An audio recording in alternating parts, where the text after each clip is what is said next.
పెళ్లి చేసి మంచం ఎక్కించారు. ఏమైనా చెప్తాం. ఏడొచ్చినా తోడలేక చేస్తా ఉన్నా.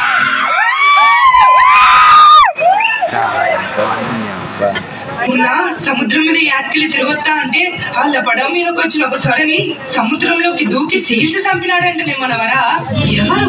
మనవరానా? అవునే, ఆ చంపిన సొరని ఆశ్రయతోటి ఒడ్డుకు లాక్కొచ్చినాడంట.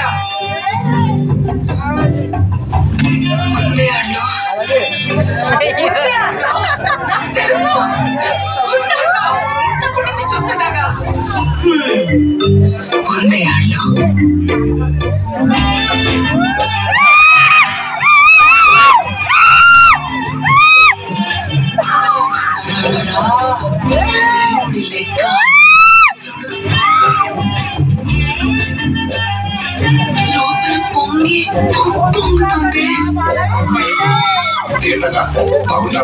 సముద్రంలోకి దూకి ఒంటి సేతో సొరని చంపి లాక్కొచ్చినావంట.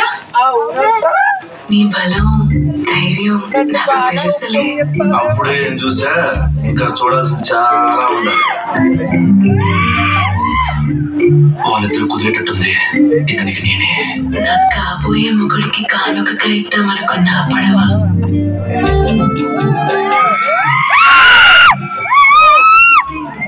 నచ్చిందా?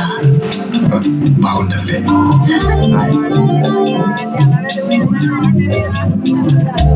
ఏంది ఎట్టా వచ్చినా కబడితే నేనే వచ్చేదానిగా. రాయపుతో పని ఉండొచ్చుంటా. అబ్బో, అప్పుడే మా అయ్యతో కూడా మాట్లాడేదాకా పోయినావా?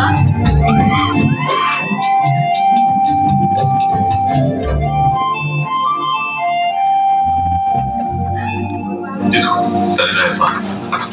ఏంటి మరి ఇట్లా కూర్చున్నావు? ఆయుధ పూజ వస్తా ఉన్నది. ఒక తూరి నీతో మాట్లాడిపోదామని. ఆయుధ పూజ ఏంట్రా? ఈ రోజు నాకు ఊపిరి ఆగిపోయేలా ఉండదు. నా వీరుడు ఆయుధ పూజకి సిద్ధమవుతున్నాడు. ఏం మాట్లాడుతున్నావు? పుట్టు పుట్టు నీ పాకున్నావా? వాళ్ళు నేను తిరగడం ఏంటి? స్వాగతం నన్ను. అదే కదా అనుకుంటా ఉన్నా.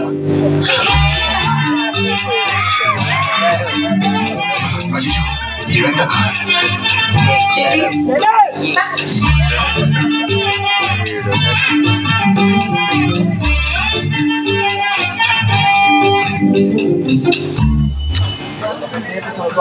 ఊళ్ళో చాలా కాలంగా ఆయుధాలు రావట్లేదని అందరూ బాధపడుతూ ఉంటారు.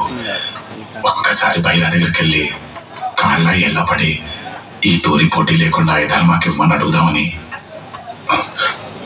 ఒక్కడనే పోవాలంటే ఉడికొస్తా ఉండదు. నువ్వు కూడా కొంచెం తోడుస్తే.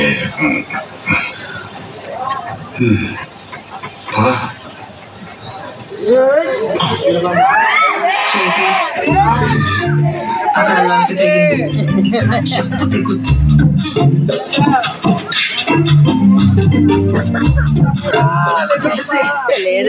వాటిలో ఏముంటుందో నాకు తెలుసు. నాకు వాడు సరికాదని ఎంతప్పటి నుండి తెలుసు. ఏముంటుందని నాకు తెలుసు.